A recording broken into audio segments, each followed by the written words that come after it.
you've watched professional golf at all in the last few years, you've seen players doing this on the putting green. Not that he was going to struggle with this one. He started this Aimpoint Express just a few weeks ago. A lot of golf fans are really angry about it. So angry that they want it banned because they say it takes too long. But tons of pros and a lot of big names swear by it. And Max Homa looking it over here. It's still about 6 or 8 feet to sort out here for Victor. This is Aimpoint, a new school green reading technique used for feeling and seeing slopes on greens and ultimately for holding more putts. And he's done it. He makes the 3. But not a lot of people really understand how Aimpoint works, as Colin Morikawa says right here. From my perspective, Aimpoint has 1000% helped me. I don't think people understand how Aimpoint works to really say this is right or wrong. So what is Aimpoint? Why has it sparked such controversy? And how can you use this same cheat sheet to make more putts yourself? Let's dive in.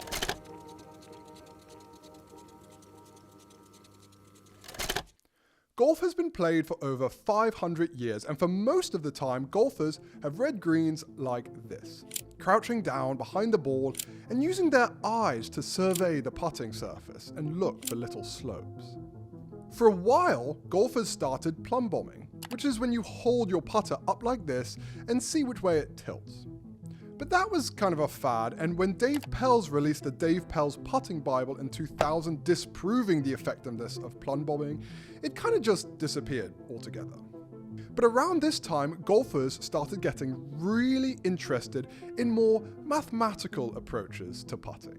Then this guy came along, a golf instructor and data analyst, Mark Sweeney. Initially, he developed this green reading system for TV analysts. And they started looking at it in 2004, and I did some demos in 2005, and then Golf Channel finally started using it in 2007. So it was originally just software that would figure out how to putt from any point on any green to any other point, you know, given green speed and wind and grain and ball speed and also and whatever the variables. That had to be read perfectly. Speed, break, everything.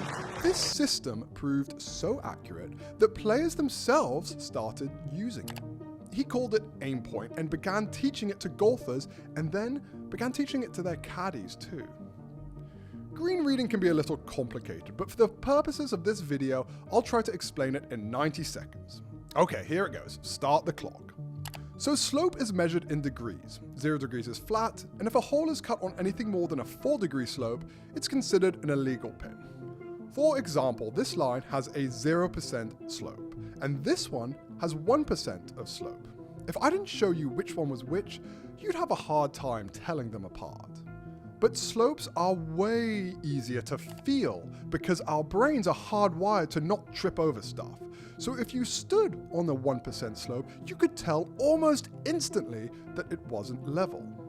So when pros are standing here like this, that's what they're doing. They're measuring the slope by feeling it with their feet. And if you're wondering why a player is standing right there, straddling the line of their putt right in front of the hole, it's because this part of the putt is the most important.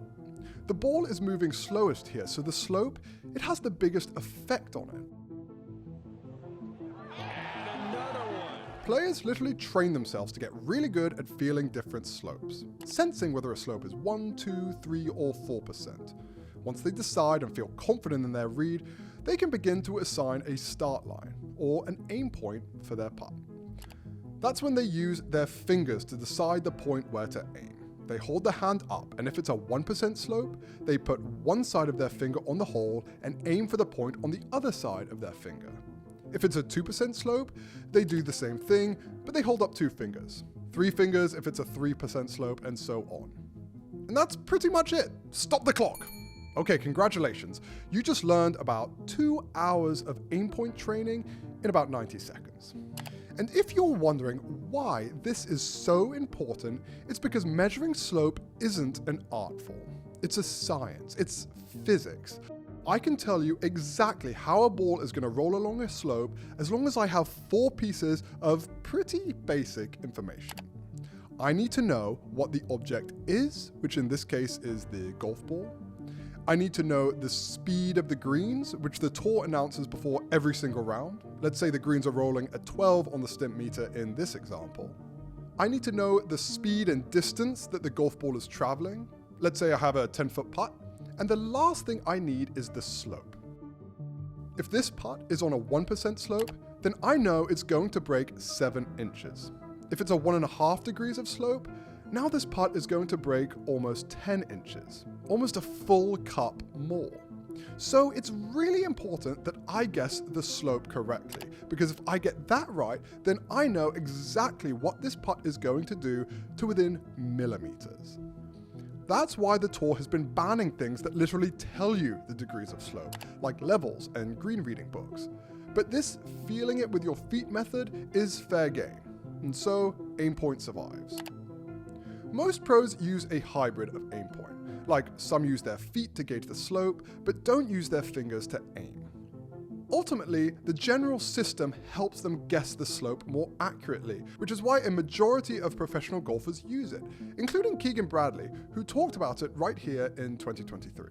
Really all we focused on is reading the greens, and I've been doing a little Aimpoint, and geez, my stats have really improved. So I'm happy with where that is. It's the best it's been since I've had the belly putter, and it's not even close. From 2018 to 2021, Bradley was, and there's no really other way to say this, one of the worst putters in golf. But he adopted Sweeney's method, then he hired renowned putting coach Phil Kenyon, and the combination transformed him into a top 20 player in strokes gained putting. And he wasn't alone. Aimpoint recently released this chart showing the improvement that notable players have had within 12 months of using Aimpoint. They claim that those players can read greens better now, hole more putts, and cash in bigger checks because of it. But of course, not everyone agrees that this is a good thing. PGA Tour player and 2009 US Open champion Lucas Glover recently said this. Aimpoint statistically hasn't helped anybody make more putts since its inception on the PGA Tour. Statistics have bared that out. It's also kind of rude to be up near the hole, stomping around, figuring out where the break is in your feet. It needs to be banned. It takes forever. And to be fair, he's not alone. There are a lot of people in and around golf right now that think Aimpoint is a major cause of slow play within the professional game. Now, personally, I don't quite get this. Aimpoint, remember, was invented to be used quickly. You can use Aimpoint fast and you can read putts slowly using the conventional method. The same way I can walk fast or walk slow. I always think it comes down more to the golfer than the exact method they use. But anyway, what can amateurs learn from Aimpoint? And how can everyday golfers hold more putts using the same science? Good looking putt. That had to be read perfectly. Speed, break, everything. It's all about trying to find something you can't necessarily see. If you can sense a tiny slope near the hole that you didn't spot from behind the ball, then that's going to change where you need to aim. That's going to help you dial in your start line, pick a better place to aim, and put a more confident roll on the ball. I don't know where you fall in the debate, but I'd encourage you to at least try it. See what all the fuss is about. Next time you've got a mid-range putt, straddle the line and see if you're able to feel which way the ground is moving. Trust your instincts and use your senses to guide you. Maybe then you'll start holding more putts, like Colin Morikawa. Boy, that was a confident stroke there. That ball went in with some speed. Good birdie.